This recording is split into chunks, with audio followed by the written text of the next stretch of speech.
কেমন আছেন সবাই? আজকে আমি তালের পিঠা তৈরি করে দেখাবো। প্রথমে আমার একটু লাগবে তালের রস, পরিমাণ মতো তালের রস নিয়ে নিব। তারপরে কিছুটা চিনি নিয়ে নেব। এটা যে যেমন খান সেরকম পরিমাণ মতো চিনি দিয়ে নেবেন। আর এবার একটু ঘন ব্যাটার তৈরি করার জন্য আমি আটা ইউজ করছি, চালের গুঁড়াও ইউজ করতে পারেন। এখন সুন্দর করে ঘন ব্যাটার তৈরি করে নিব। এবার চুলায় একটা প্যান বসিয়ে তেল গরম করে ছোট ছোট বেলচা আকারের বড়াগুলো দিয়ে দিব। এই পিঠে খেতে কিন্তু অনেক টেস্টি। যখন আমি বানাচ্ছিলাম আমার বাসা তো পুরো গন্ধে ময়ময় হয়ে গেছিল।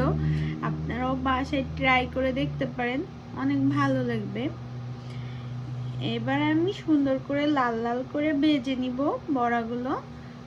এপিট ওপিট করে সুন্দর করে লাল লাল করে ভেজে নেব। আবার বেশি ভাজি করলে কিন্তু অনেক শক্ত হয়ে যাবে, একটু অল্প ভাজি দিলেই হবে। এই যে আমার পিঠা রেডি। সবাই ভালো থাকবেন, বাই। দেখা হবে আবার পরের ভিডিওতে।